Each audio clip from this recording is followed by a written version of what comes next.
Irmãos, bom dia, graça e paz.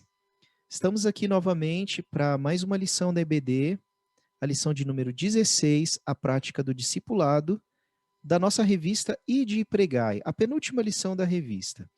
O texto básico para essa lição é o texto do Evangelho de Lucas, capítulo 14, versículos do 25 ao 33. Os irmãos podem fazer a leitura de toda essa passagem em casa. O Senhor Jesus está falando aqui a respeito do serviço cristão, né? De quem está apto a ser seu discípulo, quais são os pré-requisitos, e é justamente disso que será tratado aqui na lição. Mas vamos ler então o texto-chave, que é o versículo 33, Lucas 14, 33. Assim, pois, todo aquele que dentre vós não renuncia a tudo quanto tem, não pode ser meu discípulo. Em outra versão, assim, pois, todo aquele que dentre vós não renuncia a tudo quanto tem, a sua própria vida, não pode ser meu discípulo. O discipulado é uma palavra muito utilizada, principalmente no Novo Testamento. Você vai encontrar essa palavra em vários outros livros do Novo Testamento, também no Antigo Testamento, é importante dizer, né? Por exemplo, você tem profetas como o profeta Elias, profeta Eliseu, o profeta Samuel, que tinha uma escola de profetas, então ele tinha discípulos, né? E assim por diante. Essa palavra, ela significa aprendiz, aluno, adepto, aquele que segue determinado ensinamento de um mestre. Não só no meio cristão você encontra essa palavra discípulo, mas você vai encontrar também, por exemplo, no meio filosófico. Os filósofos clássicos, né, gregos, por exemplo, Sócrates tinha discípulos, Platão, Aristóteles e assim por diante. Confúcio, filósofo chinês, também tinha seus discípulos. Outros líderes ou outros segmentos religiosos, como o budismo, Buda, tinha discípulos e assim por diante. Nas artes marciais, né, você vai encontrar ali também essa ideia, né, de o mestre e os seus discípulos. Então, o discípulo é aquela pessoa que segue de forma incondicional, que se submete à autoridade, aos ensinamentos daquele mestre. E, obviamente, no mestre maior, que é o nosso Senhor Jesus, isso não poderia ser diferente. A revista divide aqui a lição em alguns tópicos maiores, né, tópicos importantes e mais detalhados, e dentro desses tópicos você tem subtemas onde a gente pode descrever, pode clarear melhor essa ideia. Então, logo de cara aqui, a gente tem o primeiro tópico, que é o preço do discipulado, e dentro desse tópico principal, você tem alguns outros subtópicos que a gente vai falando aqui ao longo da lição. Então, dentro dessa ideia, ou desse tema, o preço do discipulado, eu, por minha própria conta aqui, coloquei três resumos a respeito disso. Então, o preço do discipulado é obediência ao mestre, obediência incondicional. Então, como a gente falou, o discípulo é aquele que segue, imita o seu mestre e aprende com ele e lhe obedece. Então, uh, obediência ao mestre é o preço maior do discipulado. É interessante mostrar que no próprio Novo Testamento há uma mudança de paradigma ou de patamar a respeito dessa ideia de discípulo, porque os discípulos do Senhor Jesus eram chamados assim, num determinado momento, e no livro de Atos, após ali o Pentecostes, esses discípulos agora são chamados de cristãos. Então a comunidade passa a não vê-los apenas como seguidores de um mestre, mas reconhece neles o título de mestre agora, né? De pequenos cristos que carregam essa marca do Senhor Jesus nas suas vidas e podem agora fazer ou ensinar outras pessoas no caminho. Interessante comentar isso. Segunda ideia aqui desse grande tópico é abrir mão de preconceitos, porque uma das palavras que o Senhor Jesus, ou uma das ordens que o Senhor Jesus colocou para os seus discípulos era: fazei discípulos de todas as nações. Então, o Senhor Jesus colocou essa ordenança para quem o seguisse, que eles deveriam passar adiante aquele conhecimento. Mas olha que interessante, de todas as nações. Isso era muito difícil para aquele contexto judaico, porque os próprios discípulos, todos do meio judeu, do meio da nação de Israel, eles tinham muitos preconceitos a respeito de pessoas que não eram da nação israelita. E o evangelho foi idealizado, foi trazido do céu e foi pregado pelo Senhor Jesus aqui na terra com o intuito de atingir todas as nações, todos os seres humanos em todos os lugares, independentemente de sua cultura. E os discípulos deveriam abrir mão dos seus preconceitos e focar naquilo que era mais importante, levar a mensagem do Senhor, a boa nova, o evangelho a todas as pessoas. E uma outra ideia é acompanhar não é seguir Jesus. É interessante comentar isso dentro dessa ideia do preço do discipulado, que naqueles tempos, se você observar os textos do evangelho, você vai ver que aonde o Senhor Jesus andava, sempre tinha uma multidão o acompanhando. Mas havia uma distinção muito clara de quem era a multidão e de quem eram os discípulos. A multidão acompanhava de longe, tinha seus interesses, curiosidade para ver quem era o famoso pregador de Nazaré, ou da Galiléia, o rabino e assim por diante. Uns iam por causa de curas, enfermidades, outros iam por questões pessoais, enfim, N questões. Mas poucos eram aqueles que decidiam seguir de verdade os ensinamentos do Mestre, do Senhor Jesus. Então, acompanhar não é seguir Jesus. Aí vai aqui uma reflexão. Será que hoje em nossas igrejas nós temos mais acompanhadores, né, falando assim entre aspas, ou realmente temos mais seguidores de Jesus, mais discípulos de Jesus? Fica aí a pergunta, né, a reflexão. Subtópicos, então, colocados aqui pela revista, dentro desse tópico maior, o preço do discipulado. Primeiro subitem aqui, Cristo está acima de qualquer relação humana. Esse é um primeiro grande pré-requisito, um primeiro preço a pagar. Se você aspira a ser um seguidor de Jesus, lembre-se que o mestre tem que estar acima de qualquer outra relação humana, acima de família, de pai, esposa, esposo, filho, irmão. Essa é uma das condições mais importantes. O Senhor Jesus não está dizendo aqui que ele é contra a família, tá bom? Antes que você entenda errado. A Bíblia de forma nenhuma é contra a família, contra o respeito a pais, mães, até recomenda que tenhamos cuidados, né? Honrar pai e mãe, cuidar das nossas esposas, as esposas respeitar os esposos, os filhos respeitarem os pais os filhos, e assim por diante. A Bíblia trata muito bem dessas relações interpessoais, mas nada dessas relações, ou nenhuma dessas relações, podem estar acima da vontade do Senhor, da vontade de Jesus. Ele deve ser o nosso amor maior, conforme a palavra de Deus coloca. Então, Cristo está acima de qualquer relação humana. O segundo subitem, dentro dessa ideia do preço do discipulado, é que o preço maior do discipulado é a cruz. O Senhor Jesus deu o exemplo, fazendo a vontade do Pai, inclusive até a cruz. Ele foi obediente até a morte, morte de cruz. O que isso significa para nós? Não significa que devemos, de repente, nos crucificar em praça pública, literalmente, né, e tudo mais. Não é isso que o Senhor Jesus está dizendo. Mas devemos fazer o maior sacrifício de todos para seguir o caminho, para seguir Jesus, matar o nosso próprio eu, crucificar a nossa própria vontade. Nós somos o nosso maior adversário na ideia de seguir o caminho do Senhor. Nós somos os maiores obstáculos. O nosso eu, as nossas vontades, os nossos desejos. Devemos abrir mão de tudo isso para que a vontade do Senhor seja feita, para que a vontade do Senhor seja maior na nossa vida. Esse é o grande preço. O preço do discipulado é a cruz. E por último aqui desse subtópico é que Cristo está acima de interesses e projetos pessoais. Muito ligado com essa ideia da cruz, né? O maior projeto deve ser o projeto eterno de Deus. Todos os projetos são importantes. Eu tenho certeza que o Senhor olha com bons olhos para a sua vontade de fazer uma faculdade, para a sua vontade de construir uma casa, para a sua vontade de fazer uma viagem, empreender alguma coisa. Isso não é pecado, não é mal nenhum, desde que tudo isso seja para a glória de Deus. Essa é a verdade. Então, o reino de Deus deve estar acima de todos os interesses e projetos pessoais na nossa vida.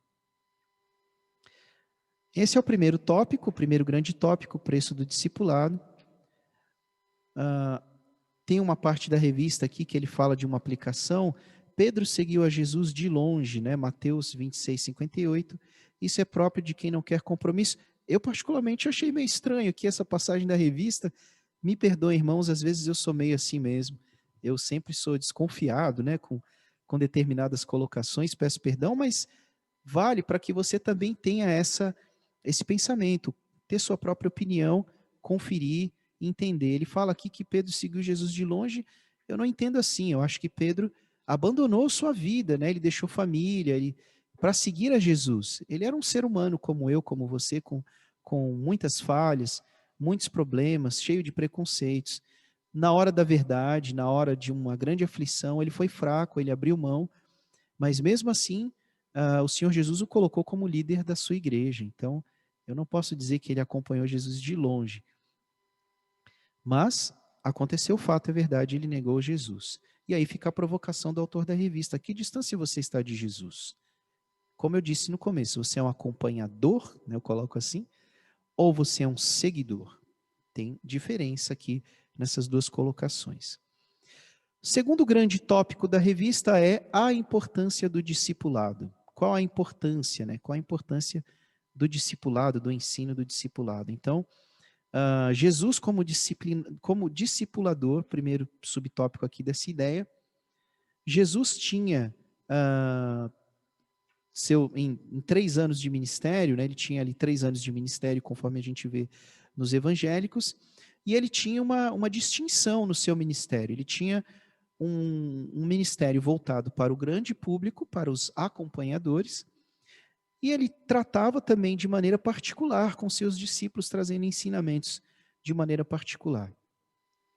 Então, no público, ele ensinava as multidões, no particular, ele fazia discípulos, ele percebia aquelas pessoas que estavam mais interessadas em aprender mais, em seguir os seus ensinamentos, e ele atendia de forma particular essas pessoas. Importante observar que o Senhor Jesus não fazia distinção no sentido de ajudar a todos, mesmo aqueles que não eram seus discípulos. Ele atendia a todos, até os seus opositores. Ele respondia, mesmo quando tinha embates, né? Ele não deixava de ensinar e de mostrar a verdade para essas pessoas. Isso é muito importante citar. Então, Mateus capítulo 5 é um bom exemplo dessa distinção. Você pode observar isso logo nos primeiros versículos, quando diz: vem das multidões, subiu ao monte, aproximaram-se dele os seus discípulos. Então, é muito claro, ele não está falando as grandes bem-aventuranças para a multidão, ele está falando isso para os discípulos. É interessante observar isso. Aqui o autor da revista, ele coloca o coração da grande comissão, ou da grande ordem que Jesus deu para os seus discípulos. 4 verbos: ir, fazer, batizar e ensinar. E ele reforça aqui que no texto grego, no original grego, somente um está no modo imperativo, um verbo no modo imperativo: fazei. Por isso é que muitos afirmam que fazer discípulos é o coração da grande comissão. Então, quando o Senhor Jesus deu a grande comissão para os seus discípulos, o foco principal era que esses discípulos fizessem discípulos. Essa era a ideia. Segundo subitem, o discipulado e o recém-nascido, aquele que se converte, né? É importante que você tenha alguns cuidados com a pessoa que agora acabou de se entregar a Jesus. Agora a gente já está falando para, digamos que, novos mestres, né, ou professores, que irão fazer discípulos agora na igreja, né? Então, quando você tem ali um novo convertido, ele é como um bebê, como um bebezinho que nasce, né? Então ele precisa de cuidados, precisa de alguém que cuide dele. Um bebê não consegue se limpar sozinho, se alimentar, né? Ele precisa de cuidados especiais. Então, assim também é um novo convertido. Então, o primeiro cuidado é a questão do ambiente. Aquele que está entregando a vida nas mãos de Jesus, muitas vezes mora num ambiente ruim, num ambiente conflituoso, contrastando com o ambiente da igreja, muitas vezes, que é um ambiente mais calmo, é um ambiente mais acolhedor, e essa pessoa vive agora num ambiente hostil. Ela aceitou Jesus, e agora ela vai para um ambiente hostil que de repente ali ela pode ter a sua fé, ou a sua nova fé, colocada à prova, né, nesse ambiente hostil. Mas eu também coloco mais um tópico aqui por minha própria conta e risco aqui na revista, que muitas vezes esse ambiente hostil pode estar dentro da própria igreja, meus irmãos.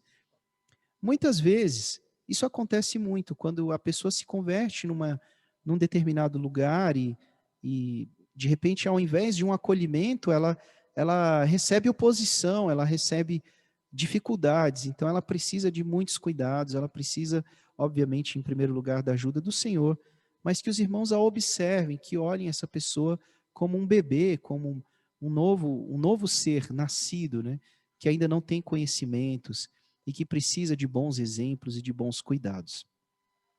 Segundo ponto é que o discipulado e o recém-nascido, ele vem com uma carga muitas vezes de falsos conceitos. Ah, ninguém vem como uma folha em branco para dentro da igreja. Ah, vi totalmente em branco, agora recebi o carimbo do evangelho e consigo novos conceitos. Um conflito muito grande vai acontecer dentro daquela pessoa, quando ele abraça. Ele vem com muitas ideologias, filosofias, conceitos e valores que muitas vezes, ou na maioria das vezes, são valores que chocam com os valores do evangelho e que precisam ser trabalhados. Mas não podem ser trabalhados de uma maneira impositiva, né?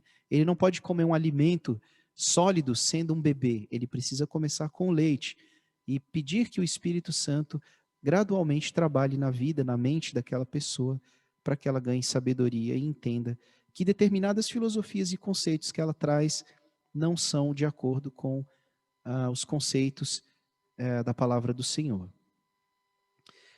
Outro ponto importante é o passado dessa pessoa. Então, muitas pessoas chegam com marcas do passado, feridas, traumas, decepções, abusos que deixaram sinais e síndromes. Muitas vezes, pessoas decepcionadas até de outros segmentos religiosos, ou até mesmo de segmentos evangélicos, de igrejas cristãs, pessoas que tentaram participar e que foram magoadas, machucadas, que sofreram muitos problemas. E muitas vezes esses problemas podem atrapalhar o seu crescimento espiritual.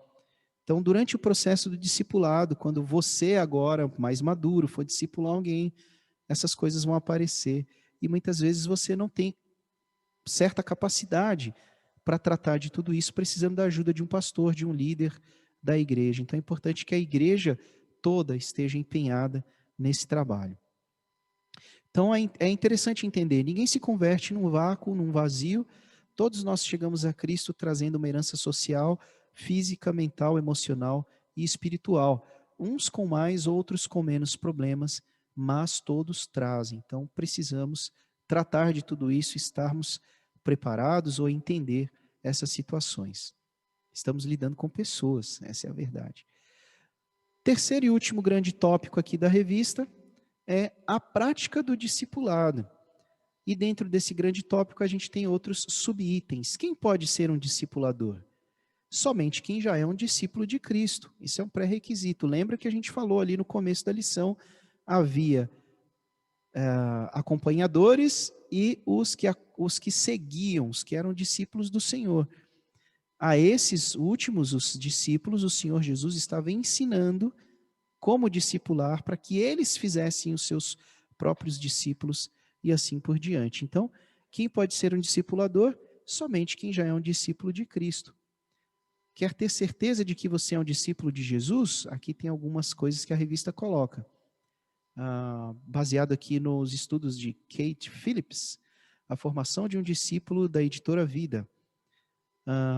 Ele afirma que o discípulo tem as seguintes marcas: obediência a Deus, submissão à sua vontade, desejo de conhecer intimamente a Deus, fidelidade nos compromissos, amor e preocupação com os outros, tempo diário de oração, busca do reino de Deus em primeiro lugar.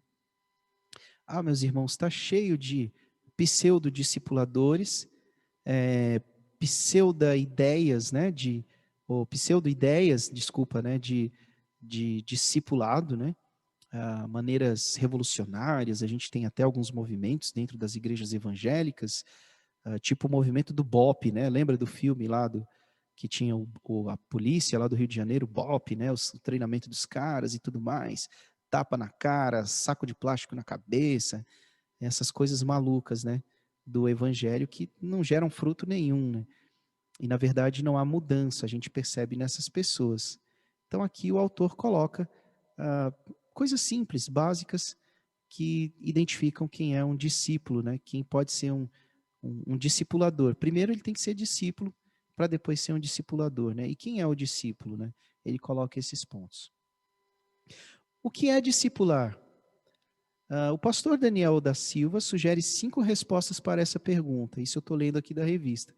Discipular é ensinar a obedecer, é estar presente, é crer, é falar a verdade em amor, é lançar alguém para o futuro. Então ele coloca esses pontos, né, do que é discipular. Tornar a pessoa, acho que até colocaria um outro item aqui, né? Ser o exemplo, né? Se você segue a Jesus, você também deve ser o exemplo para outras pessoas, para que essas pessoas lhe imitem nessa caminhada com Jesus. O apóstolo Paulo mesmo dizia isso, sem presunção, tipo, me imitem, façam o que eu faço, eu sigo Jesus, então me imitem. Tem que ser muito seguro, né, na verdade, da sua fé para falar dessa forma. O terceiro item aqui é como iniciar o discipulado. Disponha-se a fazê-lo, isso a gente está falando já para quem é discípulo e vai discipular, né? Disponha-se a fazê-lo, acredite que você mesmo pode fazê-lo após receber treinamento adequado. Procure material adequado, há centenas de livros ou apostilas que podem ser usados. Tem um livro famoso chamado Evangelismo Pioneiro, por exemplo, né? No guia do professor há sugestões. Converse com seu professor. Ore pedindo que Deus lhe dê 1 ou 2 discípulos. Seja sensível à voz do Espírito, estabeleça local e horário definido, cumpra o combinado, deixe-se gastar em prol do discipulado. É interessante dizer aqui que, na minha opinião, fazer discípulo não é uma coisa que você vai decidir pela sua própria vontade. Como discípulo, em primeiro lugar, você deve falar com Deus: Senhor, estou à tua disposição para poder ser um exemplo. Ser mestre é ser exemplo. E isso é muito importante. É um preço muito alto, porque se você comete algum erro, alguma coisa ou que escandalize a igreja ou contra a palavra do Senhor, isso vai ser usado como exemplo negativo do que é seguir ao Senhor. E com certeza vai afastar as pessoas do evangelho, coisa que não queremos de maneira nenhuma. Então, antes de mais nada, antes de qualquer coisa, você deve se sentir, é, é, como que eu posso dizer, convocado pelo Senhor para esse serviço. Mas todos nós, todos os crentes são ou devem ser discipuladores de uma maneira ou de outra. Aqui o autor da revista está colocando uma maneira mais formal, né? Para que você sente, ensine a Bíblia e trabalhe com as pessoas. Mas a sua vida sendo exemplo já é uma grande forma de discipular pessoas. Qual é o tempo do discipulado? O autor da revista coloca aqui de uma forma um pouco mais institucionalizada, né? No mínimo 1 ano, uma vez por semana. Ele coloca que o discipulador deve cumprir seus compromissos e horários. Isso no caso, se você for dar algum estudo bíblico, alguma coisa nesse sentido para alguém que não conhece o Senhor Jesus. Todos podemos fazer isso sem problema nenhum. Basta que você esteja nas mãos do Senhor, com uma vida de oração, com conhecimento básico para que você possa fazer isso.